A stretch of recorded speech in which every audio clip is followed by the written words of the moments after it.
Ik vind het hartstikke mooi hoe die hele gemeenschap hier mij werkt en mij denkt aan toch het fenomeen om aan de ene kant Holbert uit de Krim te helpen en aan de andere kant ik weer helemaal aan de zee om te sluiten. Dat vind ik prachtig. En die energie die erin zit, die vind ik geweldig. Ik vind het een prachtig project. Maar een stuk uitdaging. Ja. Had je het idee van dat een kans van slagen had? Er zijn zeker elementen die een kans van slagen hebben. Ja. Wat verwacht je van deze jongen? Hoe men verder gaat, daar wil ik wel een antwoord op hebben. Wij zijn begonnen met de zee met een maar en een verbinding lezen met de zee. En toen kwamen we redelijk in het begin er al achter hey, dat maar zo echt wel de spelen kennen. Want dat is in Duitsland ook. En wij zijn toen ook met partijen in gesprek en van nou, we willen maar en we kunnen spelen. En toen kwamen we al heel snel naar voren van nou ja, dat maar, dat zou wel eens het probleem van het baggeren oplossen kunnen.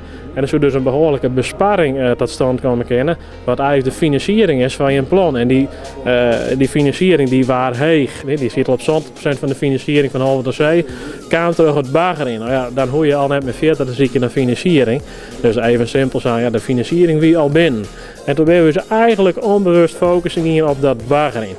Ja, en dat is eigenlijk schande, want we hebben MKBA-dingen en de leefbaarheidsbaten en werelderfgoedsbaten en welzijnsbaten. Die zijn hartstikke heeg en bijzonder voor zo'n project. Alleen altijd de aandacht laten op het baggeren. En nu blijkt dus dat model wat onderzocht is, dat werkt het net. Er wordt in de taak waarschijnlijk wel weer verder zien van nou, wat model zo wel werkt je. Maar wij zijn echt van ja, dat gaat alleen maar op baggeren. Dat helpt dus net verder en dat vertraagt het proces. Eigenlijk zijn we er echt van alle. Dus ja, in die zin word ik op je wenken bediend. Want de focus komt volledig te lezen op recreatie en toerisme, natuurontwikkelingen. Want daar lezen gigantische baten en daarmee heb ik een deel van ja, de financiering van uw plan. Dus ja, eigenlijk aan de ene kant qua financiering ben we er net blij mee. Aan de andere kant het gaat nog wel weer over Holwert aan Zee en daar ben we wel blij mee.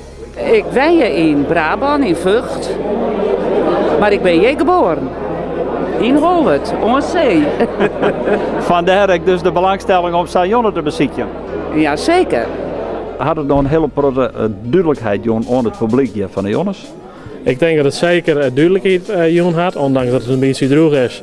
Maar het had vooral duidelijkheid van nou, wat kinderen wel en wat kinderen net. En wat betekent het dan net wat net kinderen, wat betekent dat het wel kan.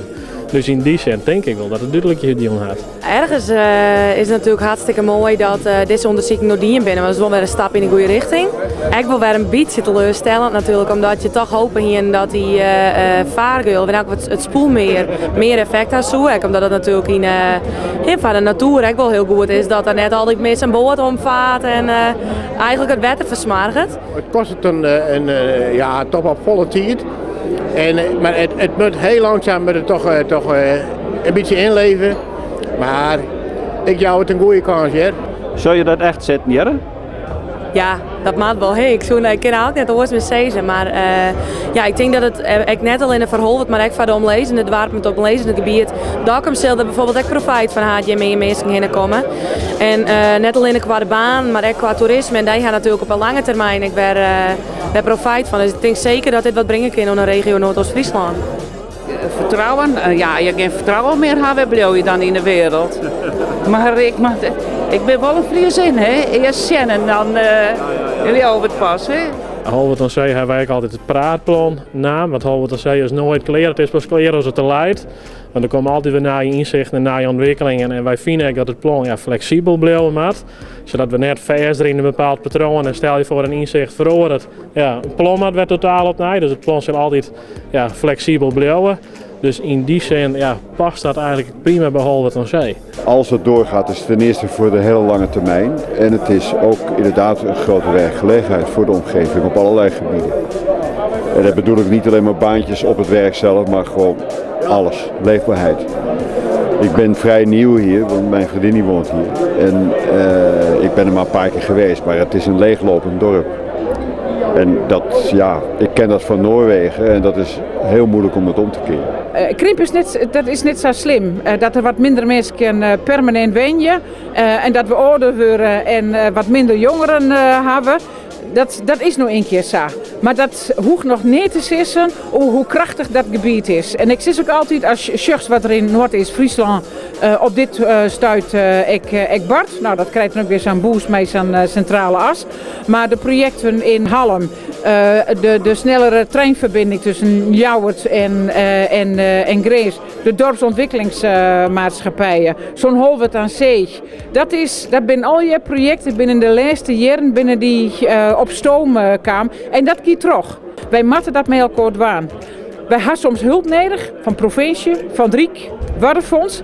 Maar ik zeg altijd, en dat zei het Elsen niet, als wij zelf net met die plannen komen, als we zelf net weten waar we heen willen, ja, dan kunnen we wel zeggen van we hebben hulp nodig, maar dat komt er dan niet. En dat vind ik het geweldige van deze regio, die is zo mooi in beweging.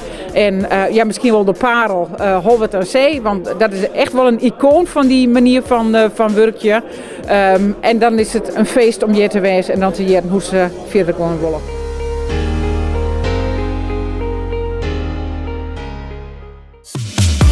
Verrassend dichtbij.